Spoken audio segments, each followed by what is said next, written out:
Hello, good afternoon, and welcome to day 3 of IAB UK Audio Week. Today is the creative workshop. If you joined us on Monday, you'd have heard that we got stuck into the insights. We heard lots of research around what's been happening in the past 18 months in lockdown and how audio behaviours have changed, what's new, where we've reverted to things, the old normal, if you like.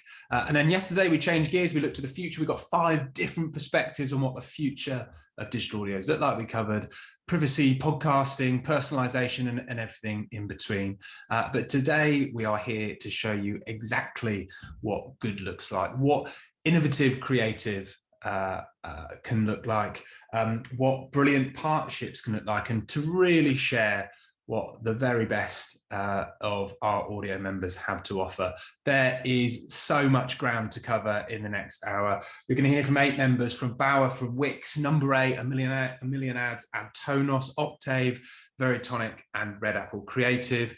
And we're going to dart around from the opportunity with HFSS, what a brilliant audio partnership looks, sounds, and feels like. We're going to talk about innovation, and we're going to talk about or follow an ad campaign through an audio day as well. So there's loads and loads and loads to pack in 4 15-minute sessions. If you've got questions, we're going to try and squeeze them in. If you can ask them as we go, then we'll pause after each session. Nice to meet you all. Hi, I'm Abby, co-founder and CEO of Number 8. We're going to be talking about upgrading audio monetization with user-centric innovation.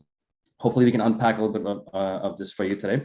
But before we get started, we have a pop quiz for all of you. It'll be a short 10-second audio clip that you have to listen to and answer a question, and hopefully there'll be some prizes at the end of the talk. So here goes the presentation. Here goes the audio clip. Here, and we dropped the price of white bread, flatbread, garlic bread, granary bread, chocolate croissant, chocolate brioche, chocolate mousse, chocolate fudge cake, chocolate gâteau, mushroom soup, lentil soup, chicken soup, broccoli and Stilton soup, sliced beef, sliced ham, sliced chicken, sliced salami, ice cream, whipping cream, fudge cream, salad, price chocolate.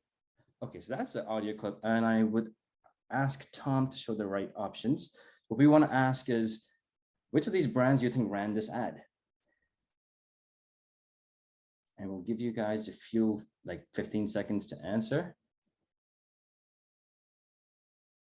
Well, I tried to vote it. Unfortunately, I couldn't vote because, of course, I know the answer. I'd be a little bit biased, wouldn't it? So there will be some. We will tell you the answer at the end of it, and we'll reveal. And the top 3 people who answer there'll be some prizes. I think that's good. We can move on from that now. So, upgrading audio monetization with user-centric innovation. So I'd love to introduce, I'd love to ask everyone to introduce themselves. So starting with you, Annalena. Yeah, thank you. Hi, I'm Annalena, product strategy lead for Octave Audio. Mikhail. Hello, my name is Michael Masinik. I'm CEO of Antonos, a platform marketplace for digital audio advertising. Yeah, I'm Sam. I'm Executive Creative Director at A Million Ads.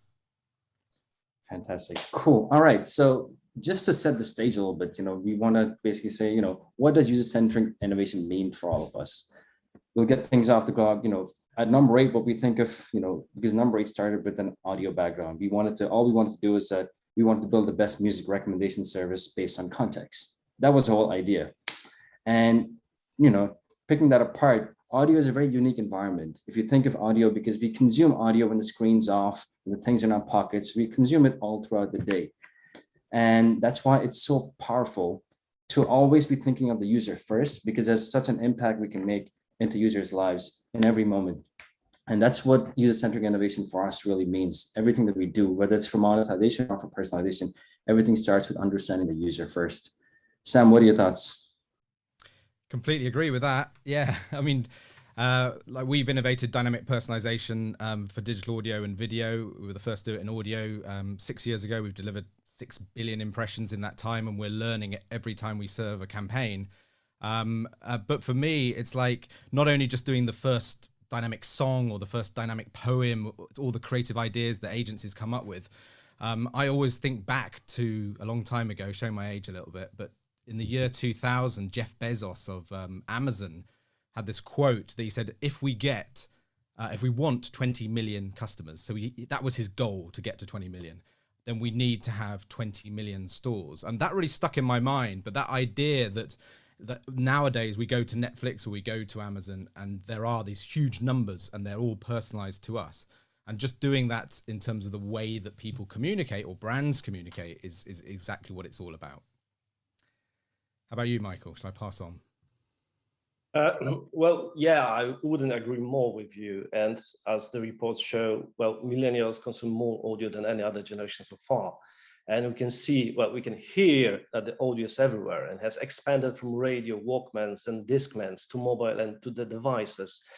And I think that we are all immersing ourselves in new digital channels, even if we listen to good old radio, which has more than, I think, 100 years of history.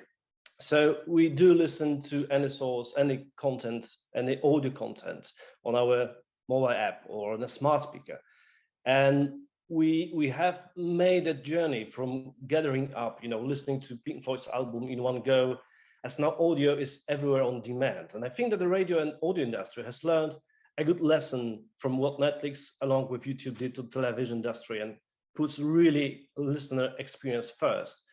And so for us at Tonos, as a marketplace platform, our customers are obviously advertisers and publishers, but it is the listener we care most. And to be honest, when we started at Tonos, straight from the beginning, our goal was to deliver relevant audio ads to the listener. And then we investigated how the technology can make that happen. But I believe that in the Octave, the approach is very same.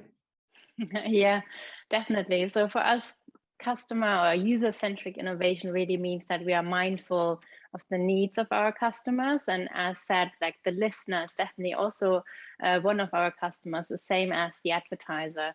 And we founded Octave in March 2020. And early on, we defined our core values as trust and transparency. And we wanted to stand out in the market with our unique first data approach and our brand safe environment. And this all reflects in our product development. So it doesn't matter if it's a data product or a tech product. We always want to be mindful of our customers. And voice is a really good recent example where we have worked with partners like you at Tonos, WOSLab or Say It Now to identify what the potential is, and then most importantly to test and try and see what the user behavior is and how this might change over time, because you can't almost do only one test and expect the results to be valid forever. And I think the other part is really also testing out formats and being creative within the existing solutions. And I think another question here in the panel we really wanted to answer is how new ad formats and creative solutions impact the ad and monetization. And I think, Sam, you are well equipped to go first. Yeah, I mean, in terms of what we do with dynamic personalization, I think the benefits are to the whole ecosystem. So if you start with the listener, like the benefit of hearing targeted, personalized, creative content is pretty self-explanatory. There are deep psychological reasons why we like it. We like to hear about products that are relevant to us. We like to hear about contextual relevance to do with weather, where we are, which is our local store. All of that stuff is makes an ad more relevant, which we prefer as human beings. But then also the publishers like yourselves, I mean, from a business point of view, the monetization means you can sell that inventory for a higher CPM ultimately, because there's more value as that audience if they react to advertising better. And for advertisers, that's a huge benefit as well. So the third part of that relationship is to the advertisers having more effective advertising, having advertising that's flexible and ready to go and that can react to certain situations is obvious benefit for it. And when you talked about the voice sort of stuff, I mean, using dynamic personalization for things that you can talk to, you can interact with and discuss with the brand. I mean, that's just such exciting innovation. Well, definitely. And as you speak about innovation, so first of all, it is just the first time in the history of audio advertising that we can have that interaction between the brand and the audience. So audio advertising was always a one-way channel since its origination, and I think that now if we listen to a smart speaker or most of mobile apps, you can have a truly interactive ad played as a first in a radio ad break, for example, and we can talk to those ads. So yeah, regarding to Annalena, to what Annalena said, we launched such a campaign with our friends at Octave for Audi in the UK, and it was the first such a campaign on radio ever. And it looks like things are going to change quickly, as some of the agencies report that that type of advertising, I mean, the voice commerce market is going to be worth $30 billion in just a couple of years. And if we think about it, I would say, well, they are very right, because there's nothing more native than voice comments. Do you want margarita delivered to your door in 30 minutes? Yes, please. Do you want, I don't know, 50% discount code? Yes, why not? So as in our campaign, this is our new car. Do you want to book a test drive at the nearest dealer? Just say, book me a test drive. So, however, one important point, we have to remember that our voice is our fingerprint. It is unique for every single human. So if we think about unique user identifier, it could be user's voice pattern. And more to say, all of those that have smart speaker are aware that those smart speakers listen to us 24/7. And this raises also some questions about privacy, and all the tech providers can, have to be aware that this is a very important issue. So I think that would be great to hear from Abby, because you run a mobile company that, and what does the privacy mean for you guys at number 8? Thanks a lot. Yeah, that's a very good segue into privacy. As we, with innovation, there's always a privacy question to answer, especially in this current zeitgeist, where if you asked the same question 5 years ago, no one would have cared. But then the whole bunch of sequence of events that happen, whether it's the Cambridge Analytica, whether it's the GDPR issues, whether it's the ATT opt-in that came from Apple last year, it's just come a full circle. All of a sudden, we see, from our side, we see privacy as an opportunity for brands to really embrace it and really take, because consumers are becoming more aware. I mean, not just they are more aware of, okay, what's happening over here under the hood. So at number 8, what we've done is, from the very onset, we made the decision before it was fashionable or before it was something to talk about. We made the decision to do all of our context prediction on the device itself. What does that mean? So all, our devices have a whole range of sensors in them. So we do all of this on the device. That means no raw data, no raw sensor data, anything actually leaves the device. That allows the user to get the benefit of contextual advertising while not compromising their privacy. And that is very powerful, especially in today, because the mobile advertising landscape is being turned upside down because of this privacy topic. And it's something that I think brands should really see. It is an opportunity. It is absolutely an opportunity that brands can really run with. So that's our take on privacy. Sam, I think you're on mute. Yeah, I was being too good then. Noise down at the wind blowing. But yeah, the next question is about contextuality. So how does context fit into all this, and how can it amplify personalization? And I've got an example for this, because I think you can talk around it a lot, but actually to hear how advertisers use it, it's really interesting. So this was a campaign that we did. Can I think, Annalena, did you have something to say on privacy? Yeah, thank you, Abby. Yeah, thank you. Yes, I just wanted to add, because obviously at Octave, data is at the heart of everything we do. So we do have to respect privacy. And I think our approach, our USP, to come in with our first party quality, clean data, sourced on the owned and operated sites of our parents, Bauer Media and News UK. So having the logged in data from the Times, or like user behavior data from Parker's or Grazia magazine, is very valuable and very relevant when we're talking about privacy. And in general, and also to your point about contextual data, I think this is the second very important database. And I think we can expect more and more smarter solutions. So we're already looking or working with Permative to source like keywords, what we can do there. We're looking to work with you, of course, and with other providers, just to enhance and diversify how we source data in a privacy relevant world. And I just like to add, from a publisher point of view, privacy is a very important opportunity as well, because you can really tap into your first party data. That is because you have access to that. So you can really tap into that and harness it for, especially because you have so many assets under play. You have all the different brands, amazing brands that I think we heard in the previous session as well. So I think you're in a very good place to make that play. Cool. Yeah, Sorry. absolutely. Sorry, Yeah. No worries at all. Now we'd love to hear the ad. To be honest with you, what you were saying there about, first party personal data is crucial to, like, from a creative point of view. We love that. You'd love to know if somebody is into motorbikes or cars or sport or fitness. If you know that and you can then tailor the creative, it's absolutely crucial. And for us, it is about balancing up, because I always talk about attention, human attention is three things. It's either things that are a threat to us or a novelty. So if you hear a bang on the street or you see something out of place, that's going to grab your attention. If you hear something like the cocktail party effect, you hear someone shouting your name, that's something personal to you is going to grab your attention. Or for me, if it's Liverpool Football Club or something that's personal to your life, then that's going to grab your attention. And the third is contextual data. So stuff about the context. So is it raining today? Do I need an umbrella and stuff?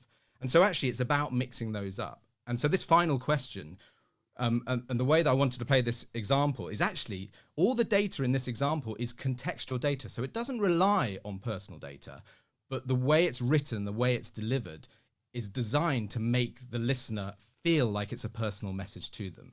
And actually, we got a comment in a publication because a journalist up in Glasgow was served an ad within a podcast. So I've taken the Glasgow route for this. But have a listen. Imagine if you were out running, you're listening to a podcast, and then this is the ad that you're served. Under Armour ask, what type of person are you? The type lying in bed thinking of running? Or making today count and already 5k in? The type that sees it's 3 degrees out, thinks, forget it. Or, it's raining too, bring it on. Which are you this Wednesday morning? The type making excuses. Or out pounding the streets of Glasgow, fully kitted out in Under Armour Rush Cold Gear. You give it all, we give it back. Get winter ready with cold gear from underarmour.co.uk. Always nice to hear something, isn't it? Absolutely.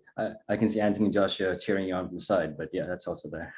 It is, yeah. We're doing a campaign with Anthony Joshua as a countdown fight, funny enough, with Under Armour. Yeah. Nice. I'll just tap on that, that context piece is so powerful now, because, we've talked about having access to a lot of data for the longest time. As consumers, even, having access is no longer a benefit. It's more about, can you cut through the noise and give me something relevant for the moment? Because otherwise it's just, we're forced with information overload all the time. So on that example on, having an ad when you're running, but is that the best time to give an ad, or just after that workout? Because when you're working out, you don't want to hear someone saying, but it's that moment after, and that's when context, all of a sudden you marry personalization with relevance, and context brings that magic out. That's both yeah. Or both, and it's just, it just marries those two. So that's why it's very powerful. Yeah. Annalena or Michelle? Yeah, I wish we had more time. We for everyone else, for the audience, we got the notice that we have to wrap up. But yeah, I think I hope what we could really show is that there is absolutely a future, a cookieless future. It's nothing to worry about. It's quite the opposite. I think it's quite exciting. We have many data points that are absolutely within the laws, but also, as we said, they are respecting the users. And the best case is that they are talking or working with the user and make advertising a bit more beneficial and exciting for them.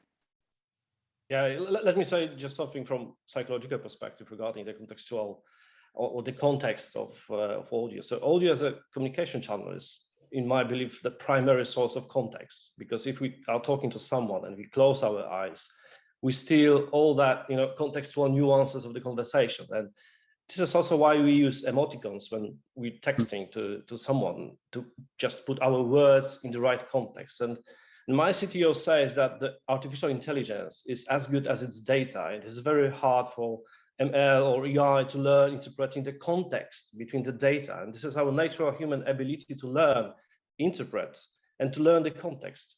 So I would say that the context for audio as an intimate channel is extremely important, and the technology is here to provide all those, contextual targeting.